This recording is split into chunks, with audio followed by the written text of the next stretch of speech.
बोतल और बहुत सी चीज होती है। वाह, ये तो कितना सुंदर है। ये सब तुम्हारा है, चलो अब तुम भी अपनी कॉपी किताब निकालो।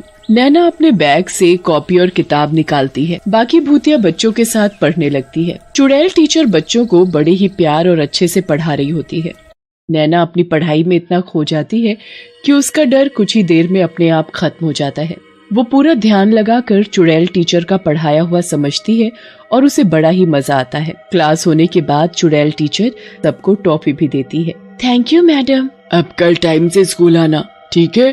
फिर तुम्हें रोज टॉफी मिलेगी। ठीक है मैडम। पर एक बात याद रखना। क्या बात मैडम? यही कि किसी को भी इस स्कूल के बारे में नहीं बताना, वरना कोई तुम्हें यहाँ दोबारा नहीं आने देगा। मैं किसी को नहीं बताऊंगी। नैना के स्कूल की छुट्टी रात के 3:45 पर हो जाती है और फिर वो अपने घर आकर चुपचाप सो जाती है। नैना अगले दिन उठती है पर किसी को भी रात की बात के बारे में कुछ नहीं बताती, क्योंकि उसे डर होता है कि उसके स्कूल के बारे में जानने के बाद उसके माँ बाप उसे दोबारा वहाँ नहीं जाने देंगे।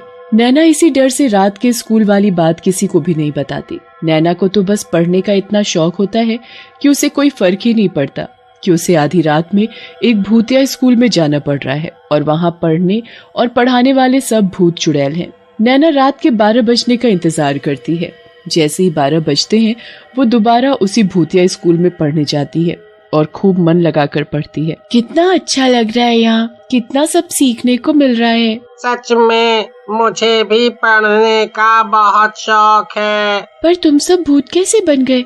ये टीचर भी। एक दिन इस स्कूल में आग लग गई थी और बहुत से बच्चे और टीचर उसमें जलकर मर गए।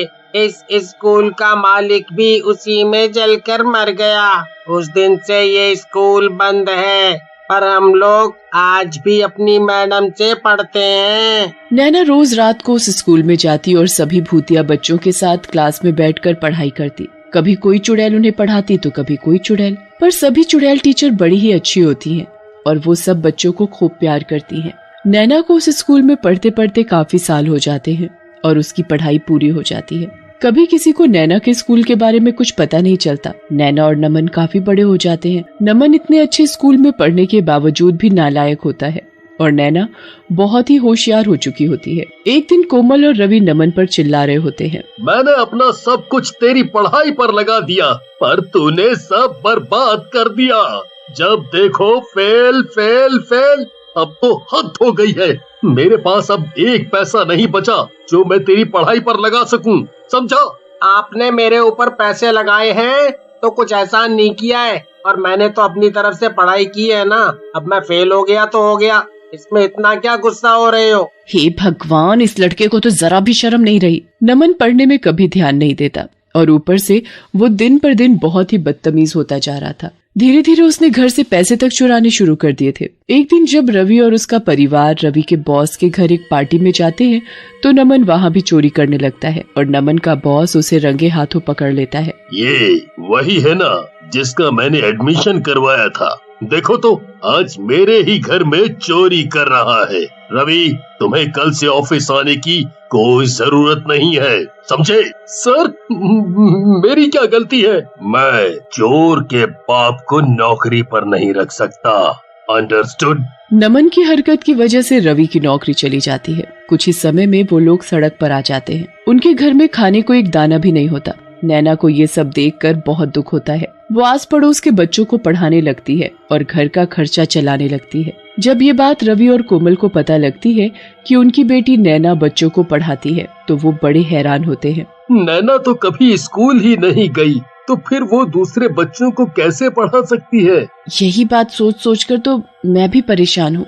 एक दिन रवि और कोमल नैना से ये बात पूछते हैं, पर वो बताने से हिचकिचाती है कि उसने इतनी पढ़ाई आखिर कहाँ से की। कोमल नैना के पीछे ही पड़ जाती है और नैना को सब सच बताना पड़ता है। नैना की बात सुनकर रवि और कोमल दंग रह जाते हैं। तुम पढ़ने के लिए आधी रात में भूतों के स्कूल में पढ़ती थी। ये सब हमारी गलती है। हमने कभी तुम्हारी पढ़ाई को अहमियत नहीं दी, जबकि तुम्हारे अंदर पढ़ने की कितनी लगन थी। हमने उस लड़के पर सारे पैसे लगा दिए, इसने हमारी इज्जत तक मिट्टी में मिला दी। हमें माफ कर देना बेटी। रवि और कोमल को अपनी गलती का एहसास होता है नैना उसके बाद कभी उस भूतिया स्कूल में दोबारा नहीं जाती, पर वहाँ की टीचरों को हमेशा दिल से धन्यवाद करती है।